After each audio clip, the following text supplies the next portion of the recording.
Bill Gates said, "I will always choose a lazy person to do a difficult job because a lazy person will find an easy way to do it." What's a real-life example of this? I was working as a stockboy in a supermarket, and when we had to fill the milk cooler, people would bust open a 12-pack of milk cartons and put them in one by one. On my first day, I just placed the 12-pack in the cooler and cut the plastic off on one side with my box cutter and yanked it from under it, and the look of the store manager and the other employee who was training me was pure bewilderment.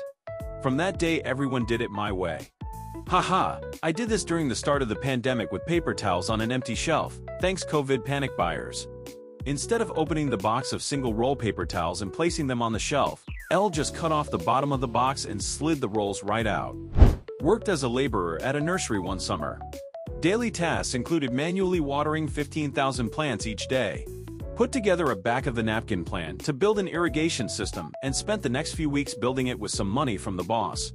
That system is still running 15 years later and does all the work now. I did automate myself out of the job and had to find another eventually. Couple years later, got my engineering degree. I'm convinced engineers are inherently lazy people that will spend a disproportionate effort to make things easier. One of my favorite examples is Andy Kim. And I'd like to preface this by saying that I don't think Kim is lazy so much as a genius. Andrew Kim was a singer-slash-songwriter who became famous under the stage name Andy Kim. He achieved success writing songs for bands like the Archies, possibly most notably Sugar. After his success, he coasted for a while until his record label dropped him for lack of output. At that point, he created his own label and cranked out hits like Rock Me Gently. When they saw this, the big record labels then bought his label under the assumption that they would then profit off of the songs he wrote and performed.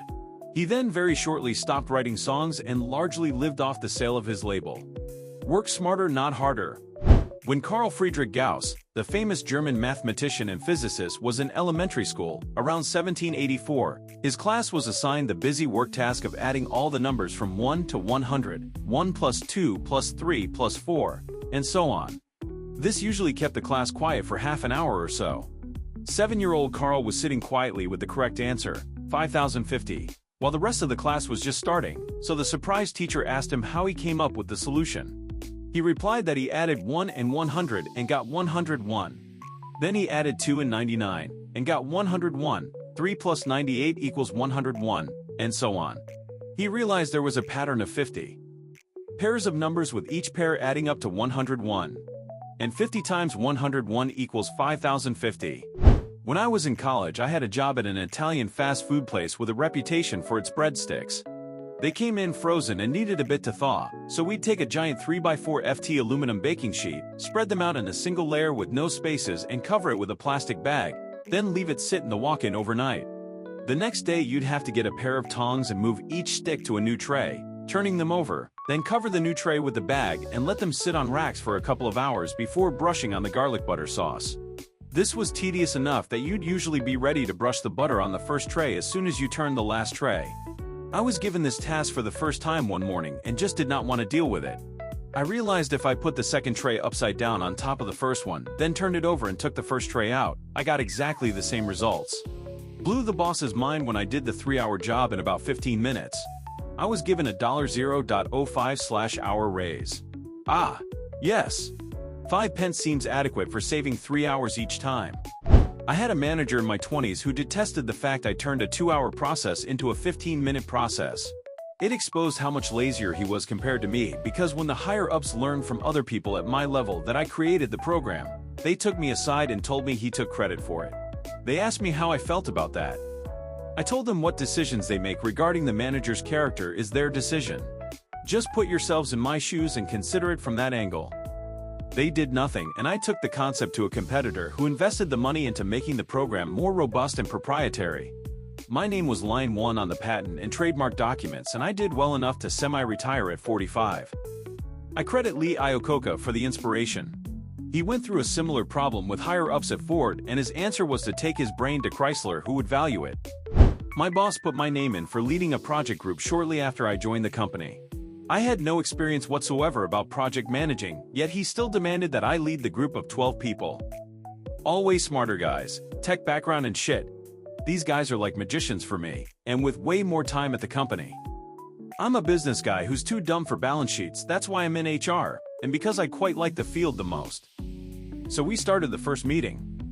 I asked for everyone's plan, experience and ideas, gathered the different pros and cons, cross-checked with the budget we had, put on a time frame with milestones to reach, around 6 months, put in valuable people to consult at different steps. Why did I do that? Because I like organizing stuff and keep everyone on the same page and delegate to-dos. Got promoted because of the success of the project. I asked my boss why he put me in for it since I never done anything like that. He said because I complained in the first week that most of the work has way too wonky structure, no clear guideline, and this could be improved heavily if we just take some time into it. And because I hated talking to others if I had questions and I wouldn't get a clear answer, like, ask 10 people the same question and you get 15 different answers. In the long run, this would make us way more efficient and keeps everyone on the same page. All because I hated disorganized work. Years ago as a student, I got a job stocking shelves. Guys were carrying the heavy boxes, put them on the floor and bend each time to pick up the items to put on the shelves. I was maybe a light 100 pounds woman, and carrying the boxes was just killing me physically. So one day I had an idea. I put the box on an old desk chair and rolled it around. No more carrying and no more bending. Funny thing is that, instead of doing the same thing, most of the guys called me lazy and kept carrying the heavy boxes. Just to prove how strong they were. Now they have special rolling carts to do the job. The entire miscellaneous kitchen tools section at Bed, Bath, and Beyond. I don't need an avocado slicer or a lemon squeezer or an automatic chopper/dicer, but lazy old me definitely puts them to good use. Ironically, these things were not created for lazy people originally, but for people with disabilities, and also very busy restaurant owners. My brother gave my oldest nephew $10 a week if he did all his chores without needing to be told or complaining. One day he gets home early from work and sees the neighbor kid tossing a bag in the trash. He asks him what he is doing, and the kid says he gets $5 a week to take care of a few chores. My nephew outsourced his chores. Every year in the Canadian winter, power lines would fail due to the weight of the snow. It took many days to build up enough to break a line, so they employed a team to walk the routes and shake the poles to loosen the snow. One day they saw a bear shaking the poles and realized that if they could get the bear to do it, they wouldn't need to walk the route. So they gave one guy a bucket of honey and he'd walk the route painting the sides of the poles with honey to attract the bears. It worked for a few more years, but this still takes a lot of time to do. So then they had the idea of flying a helicopter along the route with a trained sniper with honey paintballs that he'd shoot the poles with. On its maiden flight, the helicopter passed the lines and the downdraft blew away all of the snow. The flights continued to this day, but without the sniper. I don't know if this is a true story, but kind of fits your request. There was a manufacturing plant that made toothpaste. One year, for some reason, there ended up being an unusually high number of empty boxes being shipped out. So in order to stop that from happening, the head of the company hired a couple engineers to develop a system to catch any empty boxes so they didn't get shipped with the boxes that actually had the toothpaste tubes in them. The engineers developed a system that if the box weighed below a certain amount, the system would stop and a worker would have to go remove the box and start everything up again. The person in charge loved the idea and implemented it immediately. And right from the get-go, the number of empty boxes shipped dropped to near zero. The head of the company wanted to go see the system in action, so he goes and visits the plant one day and notices a huge fan right by the assembly line. Very confused as it wasn't hot, he asked the plant manager why the fan was there. The plant manager said the workers were tired of stopping what they were doing to remove an empty box, so they just hooked up a fan to blow the empty boxes off the scale before the system recognized it was empty and shut everything off. So laziness led to a more efficient and cost-effective plan. My girlfriend will kill me for this, but fuck it. I hate taking a finished toilet paper roll downstairs to throw it out. Me just leaving the empty roll in the bathroom annoys the crap out of my girlfriend, so I developed this strategy when there was only a few sheets left. I'd start using sheets from a new roll and leave the old roll with sheets still on it.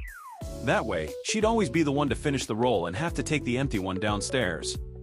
Edit. For people asking why I don't just use the bathroom rubbish bin, we recycle our cardboard. My wife and I have a chore list. I now am tasked with vacuuming, which she gloated about not having to do because it is so time-consuming.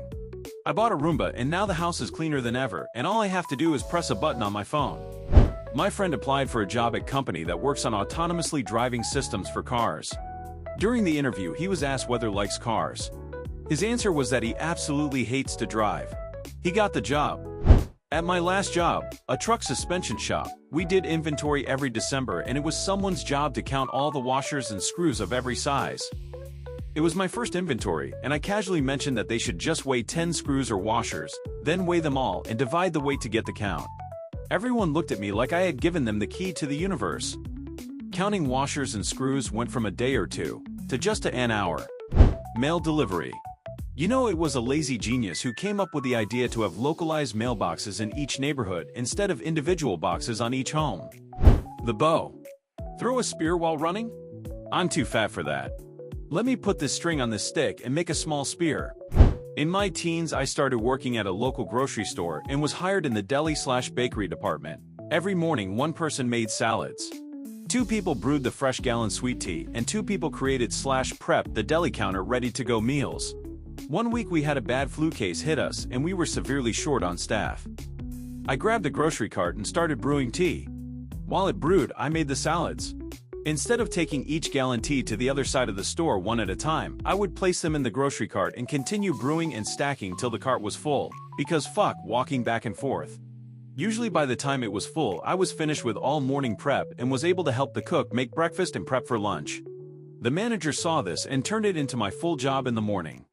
Unfortunately for my coworkers, most were then let go. I only knew of one who was lucky enough to be moved to another job in the store. I ended up leaving shortly after due to the backlash. TLDR. I did the job equivalent of 5 people by being able to multitask with only a shopping cart and accidentally ruining others' jobs. One of my favorite stories, and please forgive my lack of details as I am not a SW expert. My buddy, who is the star of this story, was my roommate in college and was the kind of guy that kept a cane by his bed and hung beads from the ceiling fan so he could adjust without getting up. He worked in a software role at a finance company. As I understand it, he did a lot of data mining, where he would be given large amounts of data in different databases and had to turn this data into usable information in a few different reports. He had enough work to keep him busy for 8 hours a day, but my buddy, being very good at SW, was able to write a program that automated about 95% of his job. He wrote this software on his own time and was in compliance with all his IT directions when installing it on the computer. When he would come into work in the morning, he would go to his 30-minute meeting, return to his office and start the SW. He would then spend the next 7 hours reading a book and at the end of the day do a quick review of the reports and send them out. He did this for about a year and got great reviews at work. Everyone was happy with his performance.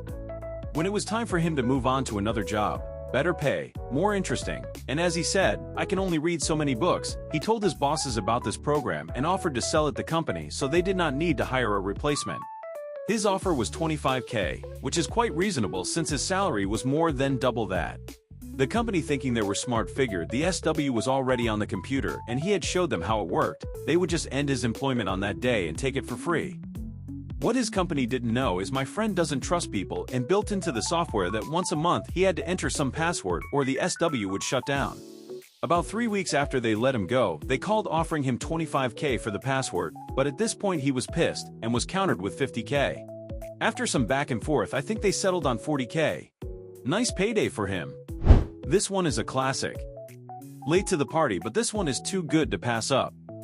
I was once on a US military ship, having breakfast in the wardroom, officer's lounge, when the operations officer, OPS, walks in. This guy was the definition of not a morning person. He's still half asleep, bleary-eyed. Basically a zombie with a bagel. He sits down across from me to eat his bagel and is just barely conscious. My back is to the outboard side of the ship, and the morning sun is blazing in one of the portholes, putting a big bright-ass circle of light right on his barely conscious face. He's squinting and chewing and basically just remembering how to be alive for today. It's painful to watch. But then zombie OPS stops chewing, slowly picks up the phone, and dials the bridge. In his well-known "I'm still totally asleep" voice, he says, "Hey, it's OPS. Could you shift our bar pad?" "Yeah, 165.